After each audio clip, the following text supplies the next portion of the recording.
딸이 나를 버린 날이었어요. 그날 나는 다시 태어났습니다. 차 안이었습니다. 딸이 운전하는 차 안에서 저는 창밖의 낯선 풍경을 바라보며 온몸이 얼어붙었어요. 미영아, 우리 어디 가는 거니? 대답이 없었습니다. 그때 보였어요. 늘 푸른 요양원이라는 낡은 간판이. 아, 나를 버리는구나. 70평생 딸 하나 잘 키우려고 제 모든 걸 바쳤는데, 통장도 인감도 집도 다 딸에게 맡겼는데, 충격과 함께 눈앞이 캄캄해졌습니다. 그리고 눈을 떴을 때 저는 제가 누구인지조차 기억하지 못했어요. 이것은 70평생 가족을 위해 살다가 요양원에 버려진 한 여자의 이야기입니다. 하지만 이 이야기는 비극으로 끝나지 않습니다. 기억을 잃은 그녀가 다시 기억을 되찾았을 때 선택한 것은 원망이 아니었습니다. 저는 정자입니다. 70평생을 살아오면서 제 이름 석자보다 누구의 아내, 누구의 엄마라는 호칭이 더 익숙했지요. 남편이 세상을 떠난 뒤로는요, 제 숨쉬는 이유가 오직 딸 미영이 뿐이었습니다. 29에 결혼해서 50살에 남편을 떠나보내기까지 참 제 결정이라는 걸 해본 적이 없더군요. 딸이 시키는 대로, 딸이 하자는 대로. 그게 제 의무이자 가장 편한 길이라 여겼습니다. 내가 이 집에서 제일 나이가 많지만 제일 어리고 의지하는 건 나였어. 그저 순종하는 것이 평화를 지키는 방법이라 믿었습니다. 어느 날이었습니다. 미영이가 조심스럽게 말을 꺼냈어요. 엄마, 통장은 내가 맡을게요. 은행 오가시는 것도 힘드시잖아요. 미영이 말은 언제나 옳았습니다. 제가 혹시 실수할까봐 걱정하는 지극한 효심에서 나온 말이었지요. 저는 그저 고개를 끄덕이고 제 통장과 인감, 모든 걸 딸에게 넘겨주었습니다. 그게 제 삶 전부를 넘기는 일이 될 줄은 꿈에도 몰랐습니다. 미영이는 정말 잘해줬어요. 따뜻한 밥을 차려주고 옷도 사주고 병원 갈 때도 늘 함께 했지요. 그런데 말입니다. 가끔, 아주 가끔요.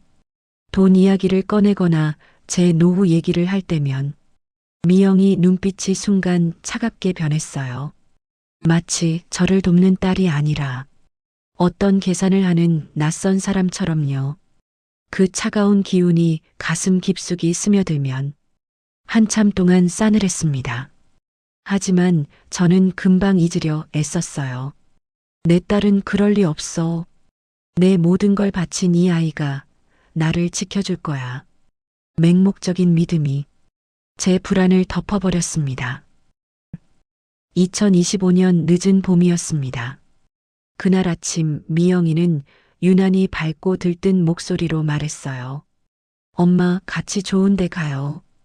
경치 좋은 곳에서 며칠 쉬다 와요. 다정한 목소리였지만 뭔가 이상했어요. 미영이가 유난히 서둘러 짐을 꾸리는 거예요. 제가 평소 입는 편한 옷 서너 벌만 챙기고 다른 건 아무것도 못 가져가게 했습니다. 본능적으로 불안했어요. 딸 몰래 남편이 남긴 낡은 정기예금 통장이든 작은 나무 상자를 챙기려 하자 미영이가 강하게 손사래를 쳤습니다. 엄마, 뭘 그런 걸 다 챙겨요. 필요한 건 내가 나중에 가져다 놓을게요. 편하게 가세요. 저 통장은 내가 마지막으로 기댈 수 있는 거였는데 왜 저렇게 서두르지? 왜 내 손으로 챙기지도 못하게 하는 걸까? 딸 기분 상하게 할까봐 더는 묻지 못하고 차에 올랐습니다. 찝찝한 마음을 꾹꾹 삼킨 채로요.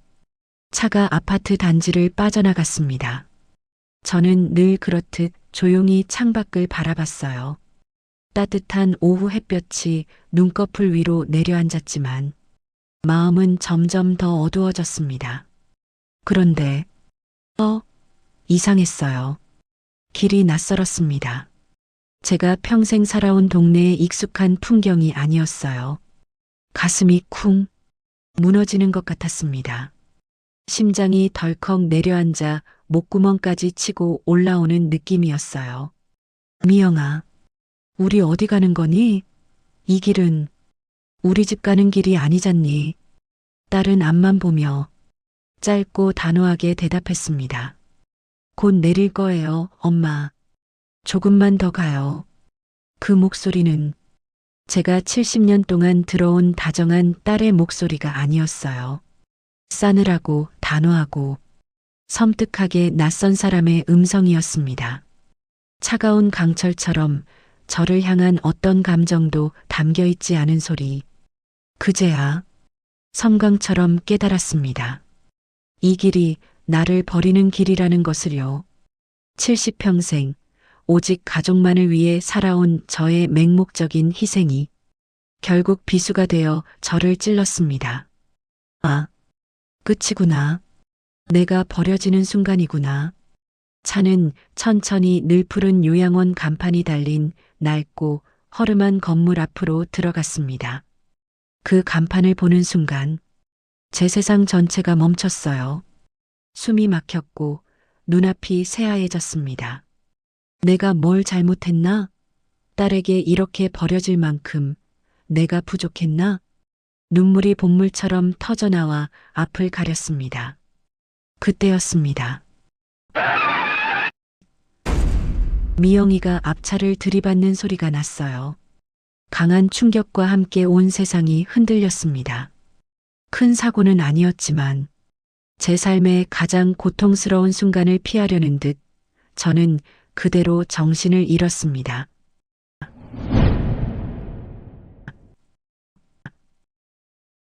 눈을 떴을 때 가장 먼저 느껴진 건 차가운 시트의 촉감과 소독약 냄새였습니다. 하얀 침대에 누워 있었어요. 머리가 솜털처럼 가벼웠습니다. 70년을 짊어졌던 삶의 무게가 호련히 사라진 것 같았어요. 어딘지, 제가 누군지, 제게 무슨 일이 있었는지 아무것도 기억나지 않았습니다. 의사 선생님은 교통사고 후유증으로 일시적인 기억 상실이라고 했어요. 시간이 지나면 돌아올 수도 영원히 돌아오지 않을 수도 있다고 했지만 저는 전혀 동요하지 않았습니다. 이 요양원이 뭔지도 저를 여기에 데려온 사람이 누군지도 몰랐으니까요. 이상하게도 두렵지 않았어. 마치 다시 태어난 것처럼. 텅 빈 머리는 깨끗한 도화지 같고 텅 빈 마음은 고통을 모르는 아기처럼 가벼웠어. 그래, 오히려 좋았어. 머리가 비어 있으니 마음도 비어 있었습니다. 과거의 그 찌르는 듯한 고통과 배신감이 사라진 역설적인 평화였지요. 요양원에서의 일상은 참 단순했어요. 아침이면 창문 밖으로 들어오는 햇살의 따스함에 눈을 떴고 식사 시간에는 그저 밥알의 질감과 국의 온도를 느꼈습니다. 산책하고 복지사와 짧은 이야기 나누고 낮잠 자고 이전처럼 누군가 눈치 볼 필요도 애정을 구걸할 필요도 없었어요. 저는 그렇게 70년 만에 처음으로 정자라는 이름 하나로 존재했습니다. 어느 날 복지사가 물었어요. 어머님께서는 원래 어떤 분이셨어요? 나는 어떤 사람이었지? 누군가의 그림자였나? 아니면 그저 시키는 대로 움직이는 인형이었을까? 대답할 수 없었습니다. 과거가 사라지니 저는 비로소 나 자신을 바라보기 시작했어요. 하지만 말입니다. 평화는 오래가지 않았습니다. 요양원 창가에 앉아 바깥 풍경을 바라보던 오후였습니다. 창밖으로 한 젊은 여자가 지나갔어요. 길 건너에서 누군가와 전화하며 크게 웃고 있었는데 그 웃음소리가 낯익으면서도 낯설었습니다. 그 순간 머릿속에서 퍼즐 조각이 맞춰지기 시작했어요. 저는 두 손으로 머리를 감싸 쥐었습니다. 손가락이 하얗게 질릴 정도로 세게요. 차 안에서의 차가운 목소리가 들려왔어요. 곧 내릴 거야. 요양원 간판이 보였어요. 늘 푸른 요양원. 그리고 제가 울부짖던 목소리가 들렸습니다. 미영아, 왜 나를. 산산조각 났던 기억들이 폭포수처럼 쏟아져 내렸어요. 미영이가 제 통장을 달라고 했던 날. 엄마, 은행 오가는 것도 힘드시잖아요.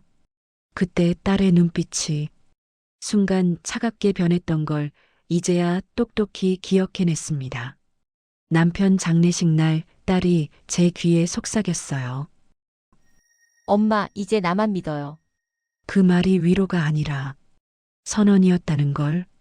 내가 버려졌구나. 목구멍에서 비명이 터져 나왔습니다.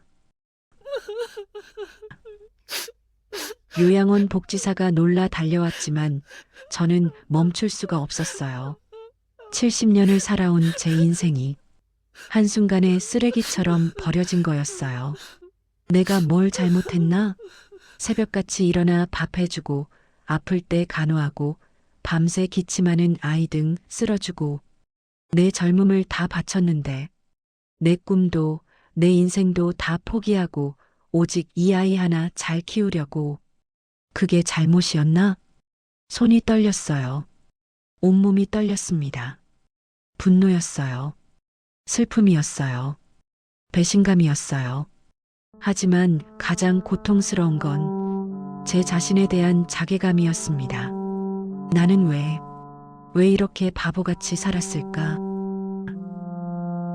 저는 비틀거리며 일어났습니다. 도망치고 싶었어요. 이 고통에서, 이 기억에서 벗어나고 싶었어요. 그런데 문득 창밖에 작은 들꽃이 눈에 들어왔습니다. 콘크리트 틈새에서 피어난 이름 모를 작은 꽃. 누구도 심어주지 않았지만, 누구도 돌봐주지 않았지만, 그 꽃은 거기 있었어요. 혼자서 당당하게. 그 순간, 뭔가가 제 안에서 꿈틀거렸습니다. 그래, 도망치면 안 돼. 내가 여기서 주저앉으면 미영이 뜻대로 되는 거야. 70년을 남을 위해 살았지만, 이제는 달라. 이제는 나를 위해 살 거야. 떨리는 손을 꽉 쥐었습니다. 손톱이 손바닥에 파고들 정도로 세게요. 눈물은 닦지 않았어요. 그 눈물이 제 분노를, 제 결심을 더 단단하게 만들어 주었으니까요. 저는 요양원을 나왔습니다. 지인의 도움으로 작은 연립주택의 새 거처를 정하고 가장 먼저 은행으로 향했습니다. 제 손에는 남편이 남긴 통장과 인감이 있었어요. 적어도 남편의 보증금만큼은 제 것이니까요. 은행 문을 열고 들어가는데 다리가 후들거렸어요. 만약 이것마저 없다면? 창구에 앉았습니다. 떨리는 손으로 통장을 내밀었어요. 고객님, 창구 직원이 모니터를 보더니 얼굴이 굳어졌습니다. 이 계좌에서 매달 큰 금액이 자동 이체되고 있습니다. 혹시 정기적으로 나가는 금액이 있으신가요? 세상이 멈췄습니다. 뭐라고요? 제 목소리가 떨렸어요. 아니, 온몸이 떨렸습니다. 거래 내역서 좀 뽑아주시겠어요? 프린터가 돌아가는 소리가 마치 사형 선고문을 읽는 소리처럼 들렸어요. 내역서를 받아들었습니다. 그리고 현실을 마주해야 했습니다. 2019년 3월 15일 미영 200만 원 출금. 2019년 4월 15일 미영 200만 원 출금. 2019년 5월 15일 미영 200만 원 출금. 쭉 5년간 매달 빠짐없이 신음이 새어나왔어요. 종이를 쥔 손이 와들와들 떨렸습니다. 종이가 구겨지고 찢어질 듯 휘어졌어요. 남편이 평생 모은 돈, 아껴서. 여보, 이건 당신 노후 자금이야. 절대 손대지 마 하던 그 목소리가 귓가에 생생한데 눈물이 뚝뚝 종이 위로 떨어졌습니다. 글씨가 번졌어요. 하지만 미영이라는 두 글자는 너무나 선명했습니다. 가슴을 쥐어뜯었어요. 심장이 찢어지는 것 같았습니다. 아니, 찢어지는 게 아니라 이미 찢어진 심장에 소금을 뿌리는 것 같았어요. 내가 밥 못 먹어도 옷 못 사 입어도 미영이 학원비 대주고 미영이 결혼 자금 보태주고 그랬는데 그게 다 이렇게 돌아오는구나. 주저앉고 싶었어요. 그 자리에서 울부짖고 싶었어요. 하지만 그때였습니다. 은행 서류 정리함 깊은 구석에서 손에 뭔가 닿았어요. 꺼내봤습니다. 낡고 바래고 모서리가 해진 작은 정기예금 통장. 남편 이름으로 된 딸도 몰랐던 저조차 잊고 있었던 비상금. 통장을 펼쳤어요. 2,800만 원. 많은 돈은 아니었어요. 하지만 이건 아무도 손대지 않은 오직 나만을 위한 돈이야. 저는 그 통장을 가슴에 꼭 껴안았습니다. 마치 표류하다 발견한 구명보트처럼. 됐어. 이 정도면 돼. 이걸로 나를 지킬 수 있어. 눈물이 또 흘렀어요. 하지만 이번 눈물은 달랐습니다. 절망의 눈물이 아니라 희망의 눈물이었어요. 저는 천천히 일어났습니다. 창구 직원이 걱정스러운 눈으로 저를 바라봤지만 저는 고개를 들었어요. 자동 이체 전부 해지해 주세요. 네, 알겠습니다. 자동 이체가 해지되는 걸 지켜봤어요. 컴퓨터 화면에서 미영이라는 이름이 사라지는 걸 봤습니다. 이제 끝이야. 더 이상 내가 내 돈을 가져갈 수 없어. 더 이상 나를 이용할 수 없어. 은행을 나서는 제 발걸음은 무겁지 않았어요. 오히려 가벼웠습니다. 70년 동안 짊어졌던 짐을 내려놓은 것 같았어요. 햇빛이 눈부셨습니다. 5월의 따스한 햇살이 제 얼굴을 감싸 안았어요. 저는 하늘을 올려다봤습니다. 여보, 미안해요. 당신이 남긴 돈 다 뺏겼어요. 하지만 이 작은 돈으로 나 이제 나를 지킬 거예요. 더 이상 누구에게도 기대지 않고 나 혼자 살 거예요. 바람이 불어왔어요. 마치 남편이 대답하는 것 같았습니다. 그래, 이제 그렇게 살아. 저는 더 이상 과거의 상처에 얽매이지 않기로 했습니다. 딸의 배신은 아파요. 지금도 가슴이 찢어질 듯 아파요. 하지만 이제부터는 저를 위해 살기로 마음먹었어요. 나를 버린 딸을 원망하는 대신 나를 되찾는 삶을 선택하기로 했습니다.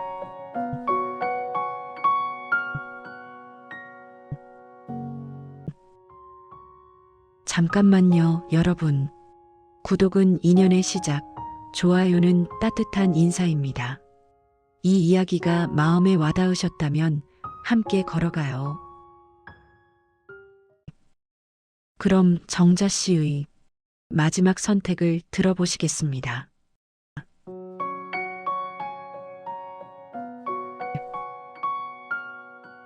저는 정자입니다.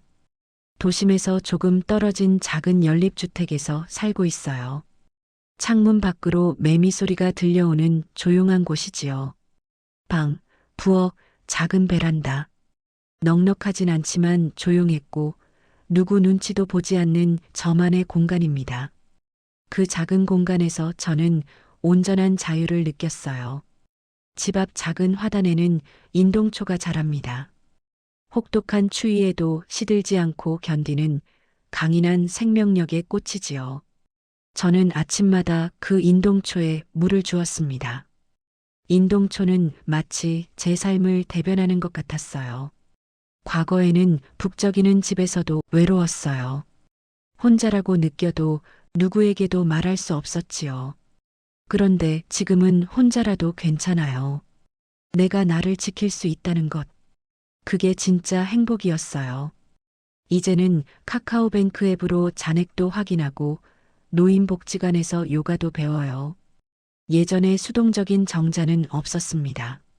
저는 그렇게 굳건하게 제 삶을 채워나갔지요. 2025년 11월 5일, 71살이 된 제 생일 아침이었습니다. 어머니가 아닌 정자로서 맞는 첫 생일이었지요. 햇살이 거실 안으로 깊숙이 들어와 밝게 빛나던 아침이었어요. 초인종이 울리고 문을 열자 딸 미영이와 사위, 그리고 손녀 시연이가 서 있었습니다. 미영이 얼굴은 눈물로 엉망이 되어 있었어요. 옷소매로 눈물을 훔쳤지만 소용없었습니다. 엄마. 딸은 겨우 한마디를 떼었지만 그 이상의 말을 잇지 못했어요. 미영이 떨리는 어깨를 보니 그 아이도 지난 시간 동안 고통을 겪었음을 짐작할 수 있었습니다. 눈물만 그렁그렁한 채 깊이 고개를 숙였지요. 저는 아무 말도 하지 않았습니다. 어떤 질문도 원망도 입 밖으로 내보내지 않았어요. 제 시선은 수줍게 서 있는 시연이에게 고정되었습니다. 시연이는 작은 손으로 봉투 하나를 내밀었어요. 가족 그림이었습니다. 알록달록한 서툰 크레파스 그림 속에는 할머니와 시연이가 밝게 웃으며 손을 꼭 잡고 있었습니다. 저는 그 그림을 가슴에 품었어요. 요양원에 버려졌던 고통스러운 시간에도 이 아이는 저를 여전히 가족으로 소중한 할머니로 생각하고 있었다는 것을요. 그 순간 제 마음속 단단했던 벽이 무너져 내리는 걸 느꼈습니다. 아이의 순수한 사랑 앞에서는 어떤 배신감도 힘을 잃었어요. 저는 억지로 힘을 주어 말했습니다. 목소리가 떨렸지만 최대한 단호하게요. 안으로 들어와라. 먼 길 왔으니 차 한 잔 정도는 마셔야지.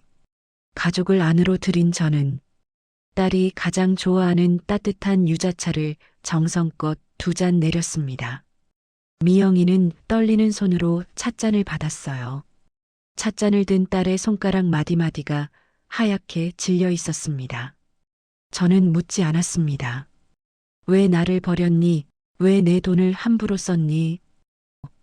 내 안의 분노는 아직 뜨거웠지만 하지만 묻지 않기로 했습니다. 그 답을 듣는다고 해서 내 상처가 사라지는 것도 아닐 테니. 나는 이미 나를 지킬 힘을 찾았고 이 아이의 얼굴이 모든 답을 대신하고 있었지요. 생각으로는 100번, 1000번 목 놓아 묻고 싶었지만 제 가슴은 이미 그들을 용서하고 있었습니다. 그 용서는 딸을 위한 게 아니었어요. 나 자신의 평화를 위한 용서였습니다. 저는 찻잔에서 피어오르는 김을 멍하니 바라봤어요. 우리 딸도 말 못할 사연이 있었겠지.